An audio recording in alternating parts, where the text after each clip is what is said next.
कि बड़ा कान है करके वो ज्यादा से ज्यादा बात सुनते हैं। वो बुद्धि के देवता हैं गणपति महाराज जी, बुद्धि के देवता हैं। तो गणपति जी महाराज ज्यादा सुनते हैं, बोलते कम है, इसीलिए उनकी मुख अंदर है, पता नहीं चलता। हम लोग के मुंह आगे है, कान के पते नहीं। बड़े बड़े जवान तुरंत भर में चलना चालू, कितना हूं कहा कि चुप रहा चुप रहा, लेकिन सीधे कहेंगे तू हटा होने भी हटा। तो ऐसा नहीं, सुनो ज्यादा बोलो कम। गणपति जी संकेत दे रहे हैं, अगर तुम्हारे पास बुद्धि है, गणपति जी महाराज किनकी देवता है? बुद्धि के देवता हैं। तो उनकी मूर्ति से हमको सीख मिलता है, वह बुद्धि के देवता ज्ञानी होते हुए भी यह संकेत दे रहे हैं कि कान बड़ा करके वो सुनते हैं, लेकिन अपने मुख को छिपा कर रखते हैं। बोलने के लिए कम कह रहे हैं और सुनने के लिए ज्यादा कह रहे हैं। वह बुद्धि के देवता होते हुए भी सवारी किन पर करते हैं? चूहे पर। तो चूहा का काम क्या है? कतरना।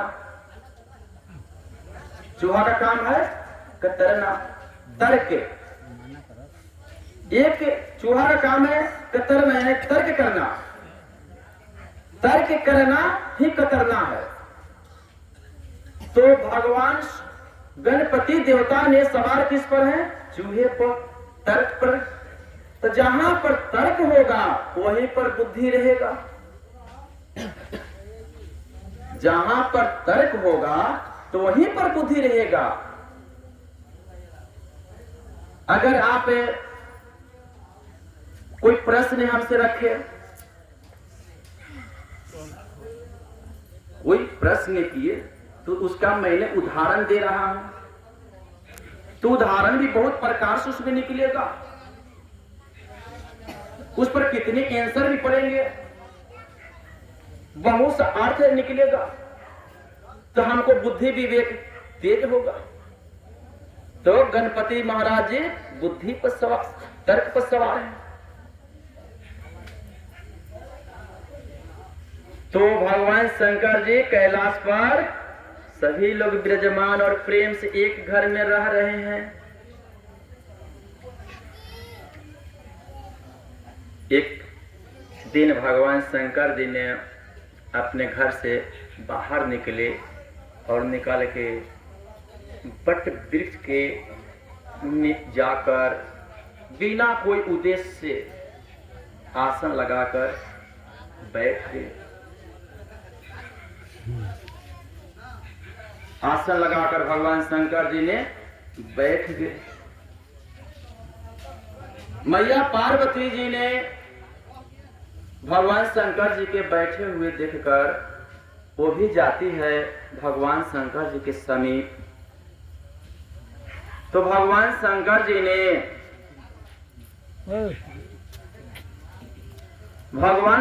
जी ने माता पार्वती जी को आसन देते हैं।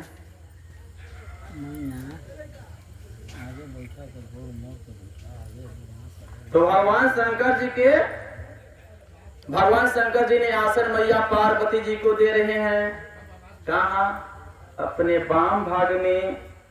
जाने पुरी आदर अति के ना, जाने परे आदर अति के ना, बामे भाग आसन हर दीहा। यही एक दिन समय था कि भगवान शंकर जी ने आसन आगे दिए थे। माता पार्वती जी ने खुश हुआ